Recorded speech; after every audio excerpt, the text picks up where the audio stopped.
High বন্ধুরা, তো এখানে বাগানের কাস্টমার বিকাল সব বাগানের কাস্টমারগুলো আসছে, হাজবেন্ড হিসাব করছে। তো কি চিরা, এটা চিরা প্যাকেট দেখলো, নেবে বলছে। তো হাজবেন্ডে হিসাব করে করে দিচ্ছে, আর আমি ভিডিও করতেছিলাম।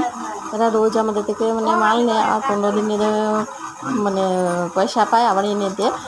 তো হিসাব করছে দিয়ে কী কী নেবে। তো ওরা দুইজন ভাবছে আমি ভিডিও করছি, আমাকে বলছে, আর হাসছে, ওরা হাসতেছে এই কারণে। কিন্তু আমি বলছি না আমি ভিডিও করিনি। তো ওরা কিছু বলে না, এমনি ভালোই পায় ওরা ভিডিও করলে। তো আমাদের এখান থেকে জিনিস নিচ্ছে। আমার ভিডিওটা যদি ভালো লাগে তো আমাকে আমার ভিডিওটা একটু শেয়ার করে দিও। তো রাখছি।